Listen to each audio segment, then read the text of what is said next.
Hello, you're watching Sightline on MNB World, an interview program that invites various guests for a conversation on important topics. And today in our studio we have European External Action Service Secretary General, Mr. Stefano Sannino. Hello. Hi. Thank you for accepting our invitation. Thank you very much for inviting me. Mr. Stefano Sannino is the Secretary General of the European External Action Service of the European Union since January 1st of 2021. He held the post of the Deputy Secretary General for Economic and Global Issues at the EEAS from April 2020 to December 2021. From March 2016 to April 2020, he was Ambassador of Italy to Spain and Andorra.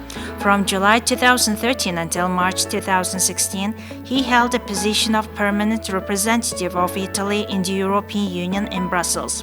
From 2006 to 2008, he was the diplomatic advisor to the Italian Prime Minister and his personal representative to G8 summits. I would like to start our interview from your current working visit to Mongolia. Can you share with our viewers about the purpose and the expected outcome from this visit? Sure. First of all, one has to say that the Mongolia and European Union have a very strong partnership, which is based on a number of common interests and areas of common work that are ranging from climate change, environment, to digital, but also to economic development, security. So it's a very broad range of areas on which we are already working together. And what we want to do is to strengthen this cooperation, to strengthen this partnership, especially in this complex world that we are living in this moment. It is very important to have the possibility to work with like-minded countries like Mongolia is, which is sharing a lot of our ideas, of our principles. And so the idea is really very much to bring these partnerships into a different level. Mm-hmm. Thank you. Mongolia is located between two major countries, but our country has a democratic regime and respect for the human rights and freedom of speech. How the European Union support Mongolia's democratic organizations and promoting human rights? Well, I think first of all, one has to say that the human rights, democracy, an empowered society is key for democracy itself. And this is the reason why we are working together with Mongolia on a number of areas, like, for example, the independence of the judiciary, fight against corruption, the enhancement of civil rights.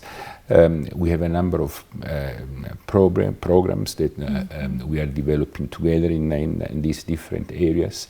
But again, more than everything else, I think that what is important is the work that we want to do in common in order to have a very strong and solid and empowered civil society, which is the best guarantee for the democracy of the country, for developing democracy in the country. And lately, Mongolia is hosting various initiatives on dialogue and partnership in the region, namely Ulaanbaatar Dialogue, Ulaanbaatar Process, and the recent female ministers meeting. And as a person who works in the diplomacy and foreign relations sector, how do you see Mongolia's role in promoting sustainability in the region? I would take it even from a broader perspective, if I may, saying that the Mongolia is playing a very important role in terms of promoting stability in the world. I've just come back from a visit to the Five Hills Training Center, and this is extremely important work that Mongolia is doing in this area, in training peacekeepers around the world and enhancing security and stability around the world. But it is true that it is also given the very specific role that Mongolia is playing in the North Asian region, which is, let's say, having a very difficult situation in North Korea. One of the problems that we have more and more in this world is the proliferation of weapons of mass destruction. So everything that can be done in order to avoid this proliferation is extremely useful, and that also includes the Ulaanbaatar dialogue and the convening capacity that Mongolia has in this perspective. My next question is related to European Union's foreign policy, and climate and energy diplomacy is a core component of it. And when it comes to Mongolia, Mongolia is quite dependent in the energy sector from the neighboring countries, and how European Union can support Mongolia's energy independence. Well, I think that climate change and the green transition are already a very strong component of our partnership. I just want to recall in this context the forest partnership that we have signed, EU and Mongolia, which has been the first one of this kind that the European Union has signed with a third country. The green transition is going hand in hand with the energy transition, and unfortunately we are seeing that the floods that you are experiencing exactly in these days are a very stark reminder of the potential disastrous impact of climate change. So we all need to work much more to go towards a decarbonized economy where we can have renewable sources of energy. And in that case too, Mongolia is very well placed. Wind, solar, but also hydropower. There is a lot that can be done from that point of view. And I want to add that this is also the most promising component that can be financed through the European financial institutions, something about the European Investment Bank or the European Bank for Reconstruction and Development, but also through the private sector that is investing very substantially in this area. So from all points of view, it would be very important to move towards this decarbonization, creating an energy mix that can be sustainable for Mongolia, and it can contribute to the decarbonization and to the reduction of the CO2 emissions in the world. European Union countries and Mongolia maintain trade and business relations, but trade turnover is quite modest. And to your opinion, what business and investment sectors attract most the European investors to Mongolia? Well, I do understand that we have relatively modest exchange, but we have a number of instruments that we can use more and more effectively to enhance this process.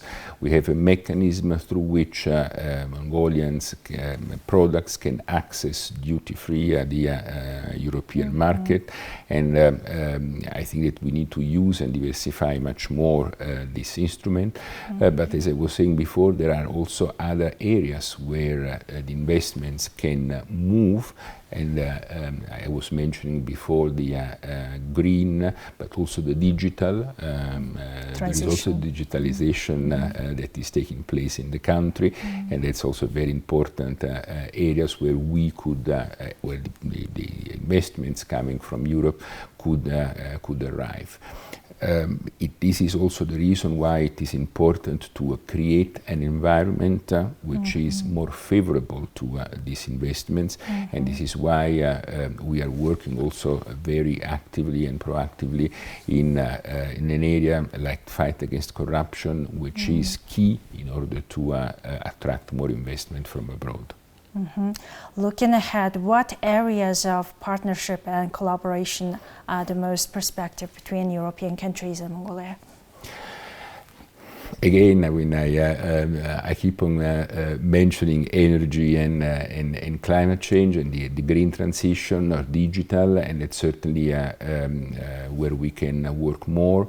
There is an area where I would like to develop more our cooperation, and this is the people-to-people exchange, especially what is referred to the youth. There is a very, Mongolia is a young population, And I think that the opening of the country to the world, it's very important. So we would like to do more in this area together with our member states, scholarships, exchanges of researchers, training. So there are a number of areas that we can develop. And then there is another one that I think it's also important, is the security area, where we can do more together. I was mentioning before the work that Mongolia is doing in training of peacekeepers.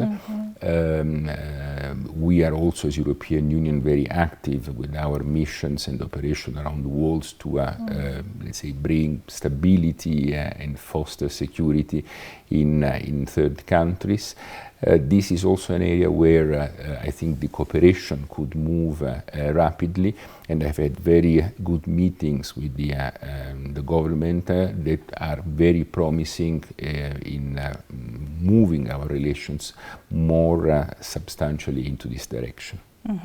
Thank you for providing insights on your work and visit. Thank you very much. Well, that was the new episode of Sightline. In our studio, we had the Secretary General of European External Action Service, Mr. Stefano Sannino. We'll see you next time with more stories and updates. Have a nice day.